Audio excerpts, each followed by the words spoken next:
Hello and welcome and be blessed. Today, I was really wanting to share with you what I've been noticing in travels around the islands. I don't know, I never counted how many islands there are on the earth, quite a few, I would imagine. But if you live on one, or if you have the islands put into your heart for intercession and for worship, this one is for you, all right? And if I've been with you recently on your island, you'll recognize some of what I wanted to say. Now, islands, if you look, I very briefly go through the role of islands in the Bible. Now, obviously, in Bible times, not all of the islands were known, except there was a knowledge that there were others that yet to be discovered, and they're there as the distant islands, the far islands that might have had to wait centuries before they were so-called discovered. And the role of the islands is to lift up the name of the God of Israel, Isaiah 24, 13, 14, 15. The islands have to wait for the law of God, Isaiah 42, verse 4. And I'm tempted to think today, no wonder when you see of all of the activity, some of it very violent, happening on certain islands, they are representative of those who are going to send the exiled people of Israel back to the land, Isaiah 66, verse 19. And the far islands as well will be involved in this. They will finally find their only hope is to lean on the arm of God himself, Isaiah 51 and verse 5. There's a strong link with finances in the islands as well. You can look at the Prince of Tyre, and you can look, his kingdom has been in the middle of the sea with financial crashes and so on. You can look at Ezekiel 26 and 27 in detail if you want. There's certainly a strong link with finances and financial crashes, which I'm looking at the moment. So, there's that. It's really important to realize, no matter where you live, that islands are called to something very special. They're there for purpose. And in these end times, I know that certain islands will be swallowed up by the sea. But when you think of places like Cyprus or Malta or Patmos, great things happen there, and great things are going to happen again on the island. Usually what happens with the small islands, that sooner or later somebody's empire is going to come and conquer you, and perhaps you just wish to have a kinder empire than others. The gospel might have come to your island via these conquering empires, sometimes well, sadly, sometimes not so well. And of course, empires have changed very often the language of the islands, they've changed the order of the islands, they've divided whole island groups that God sees as being together.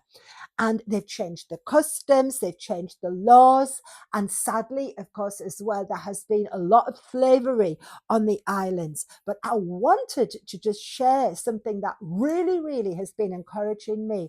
I've been noticing a lot of angelic activity on the islands, and I have been noticing where there has been a high level of abuse and even of slavery that's gone on and on, right until the present day. You can feel the consequences of it. I notice that there is an angelic activity where the angels have been assigned to a particular people group. I'll give this one as an example. I'm sure there are others that recently I've been working with French-speaking islands where Creole has been the result of so many peoples being brought by force to be slaves, and it was the language of the slaves and therefore looked down upon. And this, I have to say to you, I noticed that there are some angels who are most definitely there, who are not dishonoring, who are not disparaging. They have been assigned to these people groups. And it's really important that the government of God, we get our heads around this, because if we don't, that some of those islands are going to see levels of violence and bloodshed because they haven't been able to express themselves correctly. It will be absolutely horrendous on some of those islands. But when God's governance begins to stand up, it it really seems to free up the angelic realm. And the more they listen to Creole, the more those angels get excited. And I'm certain the same is true in other island groups, but I haven't got time to mention in this video all of them. Of course, I'm from the islands myself, and we don't have the same mentality as the continents. But know this, when an island people are well aligned, no matter the fact that by now there will be several people groups within you, we're going to deal with that in another video. Despite all of that, when they are aligned under the governance of God, it can be a tiny island with not such a big population that can actually have a huge effect on much bigger nations and even on continents. It's not so that we can get proud or arrogant. It's because of our complete dependence on the Lord in these things. And as people are accepting their roles, I've had some wonderful experience where people had ancestry where they'd been forced into slavery on those islands, and they were going through the same kind of transition as you see when Joshua actually he establishes his headquarters at a place called Gilgal, if you remember.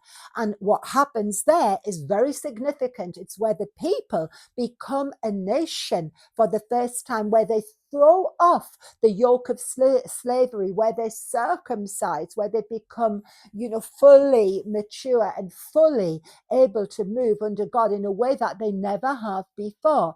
And what does Gilgal mean? It is to do with the rolling of a stone. It means to roll away the shame. And what the announcement is, I've rolled away all of the shame, all of the consequences of 400 years of slavery to the Egyptians. And for us today, I feel that, to me, Gilgal, it's the place of a governmental transition. And we have to transition in between being vengeful and unhappy and bitter to receiving what the Lord has for us today, so that we in our turn can align ourselves as people groups, today's whole islands, with an impact to bring to bear on nations that probably have a much bigger population than we do. You just have to look around at the nations at the moment. They're asking for their independence. It's one way of doing it. It may be right for some of them. The danger being that some other empire is simply going to come in and take over. You could end up in a worse situation. But even as it is now, the islands are being called, and they're precious, very, very precious. And I just want to encourage those of you, particularly who have connection with the islands, or who yourselves, maybe you were born there, maybe your family is still there. I know that more and more you will be not only a refuge, you will be a resource. There are going to be things, there are going to be plans and strategies released on the islands that won't be released so easily, even on the continents. I find that astonishing, but we have an astonishing God. So take heart, and I pray that this message you will take seriously, and it will be a blessing to you. Amen.